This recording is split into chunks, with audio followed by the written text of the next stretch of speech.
Okay, today we are demonstrating how to make Tato Bars, Grandma B's Tato Bars. It's simple. All it is making divinity with dark Karo syrup. So we have 1/4 of a cup of water, and I just like to measure my Karo syrup right into the water. So there's 1.25 cups of sugar and 1/4 of a teaspoon of salt. So we'll just get that boiling. You do need a candy thermometer. You need it to reach 260 degrees or a hard ball stage. I would recommend that you always test your candy thermometer at the beginning of each season as you're cooking. Mine have tended to, they've lost their calibration after a couple of years. So just depending on the process of your cleaning and the process of your storing.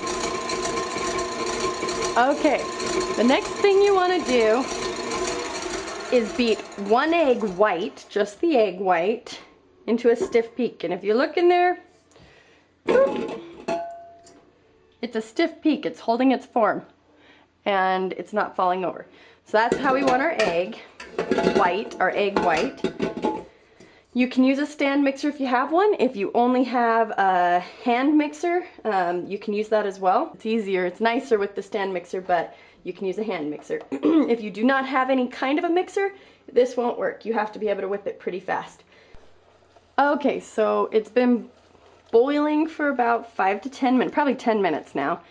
And I did do a half batch, so normally your thermometer is gonna be able to gauge your temperature perfectly because the liquid will actually cover up the, get the bottom of the thermometer. This one does not, so I have to tip it down for just a minute on my hot plate here and see if it's almost to my 260 degree hard ball stage, and it is.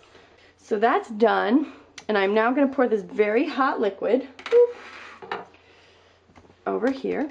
And about your thermometer, do not submerge it into cold water or even any water immediately when you take it out of the hot candy mixture. You got to let that cool down or you will screw your thermometer up.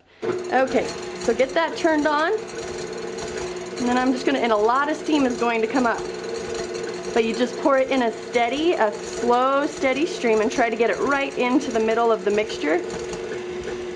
It is easier when you have a full batch, and I have made Tato Bars when I have pulled the mixture off of the stove too early and too late, and it has turned out both ways.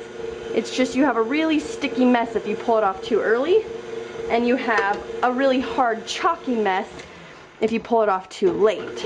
So you can get away with it. Don't feel like you're gonna really screw this up. Okay, and then just let it mix for probably about another 5 or 10 minutes. It's reached the stage that I want it to be. I'm gonna just show you that. Okay, at this point I have pulled it up and look, it's completely clumped in there like divinity would be when it's ready to drop. So this is gonna be the tricky part, probably the most tricky part. You have to put your hands into this mixture and it's really, really hot. My hands are very tolerant to the heat, probably because I've been doing this enough times that I've lost sensitivity. So you can either wait, and if you wait a little bit, it will get really hard and chalky. You can still mix it, but it's kind of like smashing it together rather than like it all gooing together and making a good mixture. Okay, so I just gently pick up a ball of it, and I just roll it. Your hands will get completely covered in this stuff. I just roll it into a snake.